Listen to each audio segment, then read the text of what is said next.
സുരേഷ് ഗോപി എത്ര കാലം ഇതിനു വേണ്ടി പ്രവർത്തിക്കും അത്ര കാലം ഞാനും ഇതിനു വേണ്ടി പ്രവർത്തിക്കുന്ന.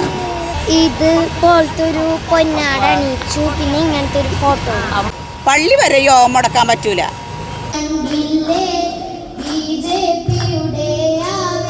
ഭയങ്കര സന്തോഷമായി, ജയിച്ചതിലും സന്തോഷമായി. ഇതിലും വലിയ സന്തോഷം ഞങ്ങൾക്കൊന്നുമില്ല. ജയിക്കാൻ വേണ്ടിയിട്ട് തന്നെയായിരുന്നു ഞങ്ങളെ ആവേശം മുഴുവനും. 5 പാട്ടെൻ്റെ മോളെക്കൊണ്ട് ഞാൻ സാറിന് വേണ്ടി എഴുതി കൊടുത്ത് പാടിച്ച്. അന്നെ ഒരുപാട് ആൾ പരിഹാസിച്ചു. വോട്ട് ചെയ്യാൻ ചെന്നോടത്ത് വരെ, തളിക്കുളം പഞ്ചായത്തിലായിരുന്നു വോട്ട്, അവിടെ വരെ അവർ എന്നെ അറിയാണ്ട് വീഡിയോ എടുത്ത് വൈറലാക്കി. താമര വിരിയിച്ചതെന്നു പറഞ്ഞു. ഞാൻ തൃശ്ശൂർ കലാശക്കൊട്ടിന് പോയിട്ട് ഞാൻ പറഞ്ഞാൽ താമര വിരിയിച്ച് നല്ല ഭൂരിപക്ഷത്തോടുകൂടെ എനിക്ക് മരിച്ചാലും വേണ്ടിയില്ല.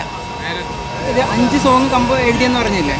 ഈ ഒരു സോങ്ങിലേക്ക് എങ്ങനെയാണ് എത്തിയത്? കാരണം 5ാമത്തെ ഫസ്റ്റ് ഒരു പാട്ട് പാടി സാറിൻ്റെ വീട്ടിലെ ഡ്രൈവർക്ക് വിട്ടുകൊടുത്തു. അപ്പോൾ സാറിന് അവിടെ നിന്ന് വിളിച്ചു തന്നെ, ഷാഹിദ ഈ പാട്ട് വൈറലാക്കട്ടെ എന്ന് വെച്ചിട്ട് പറഞ്ഞു. ആക്കിക്കോളാൻ പറഞ്ഞു. പിന്നെ എൻ്റെ അറിയുന്നൊരു ബഗീഷുണ്ട് ഇവിടെ, ഞങ്ങൾ കണ്ണു നിൽക്കുള്ളൂ. അപ്പോൾ അവൻ എന്നെ ഇവിടുത്തെ ചാനലാർ ഇവിടെ ബർത്ത്ഡേ അന്നായിരുന്നു, ഏപ്രിൽ 22-ാം തീയതി. പിന്നെ ചാനലാർ ഇങ്ങനെ വന്നു തുടങ്ങി. പിന്നെ വീണ്ടും പാട്ടിങ്ങനെ ജയിക്കുന്ന തലീസം വരെ ഞാൻ പാട്ട് എഴുതി കൊടുത്ത്. അപ്പോഴും ഞാൻ പറഞ്ഞു 100% സുരേഷ് ഗോപി സാർ ജയിച്ചിരിക്കുന്നു. അതെന്തെത്ര ഉറപ്പ്? തീർച്ചയായിട്ടും ഉറപ്പാണ്. 21 പുഷ്പാഞ്ജലി, ഭാഗ്യപുഷ്പാഞ്ജലി സാറിന് ചെയ്ത റെസിറ്റ് ഇതിലിരിക്കുന്ന എന്നോട് കാണിക്കാൻ പറഞ്ഞു. ഇവർ എല്ലാവരും കൂടെ. സത്യത്തിൽ ഞാൻ കാണിച്ചില്ല. ഇതൊന്നും കൂടാണ്ട് ഞാൻ ചെയ്തതാണ്. എന്നെ ഒരുപാട് എൻ്റെ ആളിൽ വെറുക്കപ്പെട്ട് അവർ തിരിച്ചു വന്ന്. എനിക്കൊരു വിഷമകാര്യത്തിലില്ല. ഞാൻ ജോലി ചെയ്ത് എൻ്റെ മോളെ നോക്കണം, അത്രേ ഉള്ളൂ. എനിക്കൊരാളെ പേടിക്കേണ്ട കാര്യമില്ല. ഇതെൻ്റെ വ്യക്തിപരമായ തീരുമാനമാണ്. ഞങ്ങൾ ചെറുപ്പം മുതൽ ഇടതായിരുന്നു.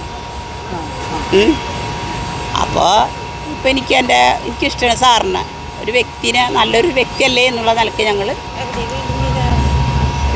മകൾക്ക് മകളെ കൊണ്ട് തന്നെ പാടിക്കണമെന്ന് വിചാരിച്ചിട്ടാണോ?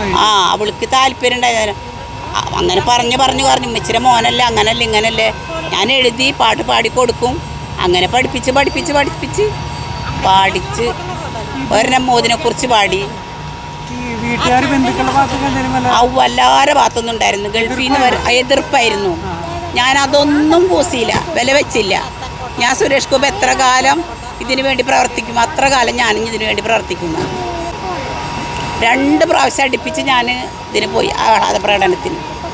സത്യം, ഞാൻ എൻ്റെ മോളെ വണ്ടി വിളിച്ച് പോയി. ഒരു ദിവസം സാറ് വന്നില്ല, വന്ന ദിവസവും പോയി ഞങ്ങൾ. അന്ന് ഇവിടെ എടുത്ത് പൊക്കിയിട്ടൊക്കെയാണ് അവർ ചെക്കന്മാർ, തൃശ്ശൂർക്കാർ. അതിനവരാരെ ചിലവിൽ ഞാൻ ജീവിക്കുന്നില്ലല്ലോ. ഇതെൻ്റെ വ്യക്തിപരമായ തീരുമാനമാണ്. എന്നോട് പള്ളി വരെ യോഗം മുടക്കാൻ പറ്റൂല. അവർക്ക് എന്തധികാരം? ഒരധികാരമില്ല. ഇതെൻ്റെ വ്യക്തിപരമായ തീരുമാനം. ഞാനിതുപോലെ മരിക്കാനുണ്ടെങ്കിൽ എൻ്റെ മോളും ഇനി ഇതിൽ എന്നെ പിടിച്ച് നിൽക്കും, തീർച്ചയായിട്ടും ഉറപ്പാണ്. നമുക്കെന്താ പറയാനുള്ളത്? സുരേഷേട്ടൻ്റെ മുന്നിൽ വെച്ച് പാട്ട് പാടിയപ്പോൾ തോന്നി? സന്തോഷം.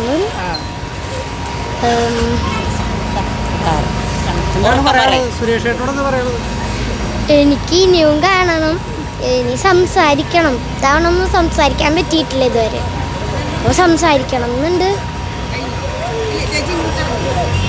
പിന്നെ എന്താ പാടി കഴിഞ്ഞാൽ എന്താ സുരേഷേട്ടൻ തന്നെ? എനിക്ക് ഇത് പോലത്തെ ഒരു പൊന്നാട അണിയിച്ചു, പിന്നെ ഇങ്ങനത്തെ ഒരു ഫോട്ടോ. വേറെന്തെങ്കിലും പറഞ്ഞോ?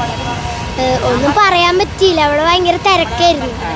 അപ്പോൾ പാട്ട് പാടിയത് അണിയിച്ച് പോവാൻ. പിന്നെ കുറേ പേര് ഷെയ്ക്കൻ്റെയൊക്കെ തന്നു. ഇനിയും സുരേഷിന് വേണ്ടി പാട്ട് പാടുവാ? ഇപ്പം ഈ പാടിയ പാട്ടല്ലാതെ വേറെ ഏതെങ്കിലും ഒരു പാട്ട് 2 പേര് പാടും? ഇതിലുണ്ട്, അത് നോക്കി പാടിക്കോ. വിജയഗാനം. കുഴപ്പമില്ല, വിജയഗാനം പാടുന്ന കുഴപ്പമില്ല. വിജയഗാനം എഴുതിയിട്ടില്ല, കൊണ്ടുവന്നിട്ടില്ലേ? മരിച്ചു പോകുന്നു.